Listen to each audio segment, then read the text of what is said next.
You could break up Romans in a number of ways. I'm just going to give you kind of one big picture way. This is a simple way of breaking up Romans.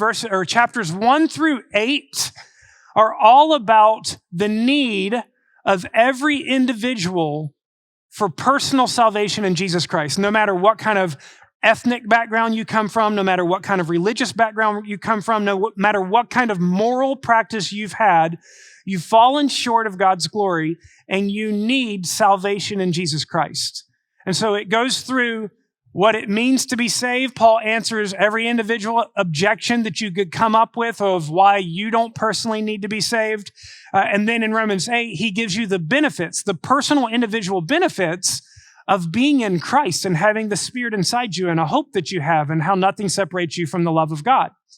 Then in 9 through 11, Paul turns his attention essentially to defend God's character in relationship to God's promises to Israel, given now that God is drawing in the nations.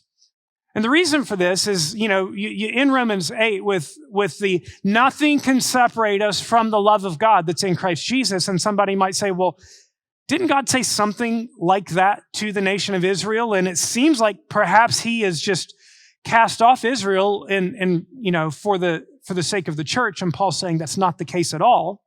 And he's defending God's character. So today, as we're in chapter 10, it's kind of right in the heart of that. And you're gonna see that even in defending God's character in relation to the nation of Israel, Paul's heart for the nations comes out.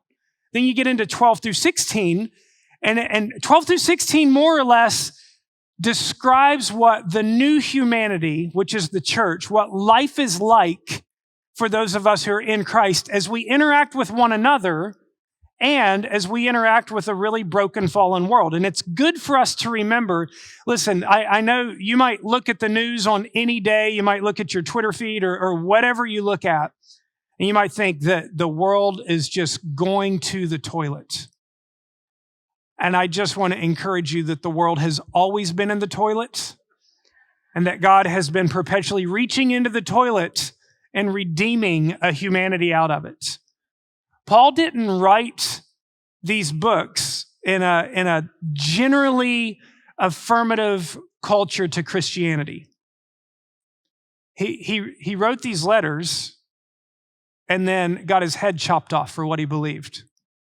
Jesus didn't grow up in a religiously benevolent society.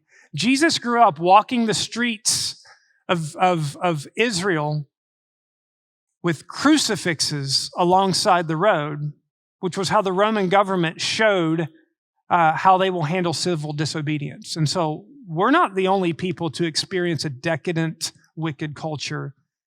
It's been that way. We're called to be a humanity that lives out a new way of life in the midst of that so that people can see that the message of the gospel is true.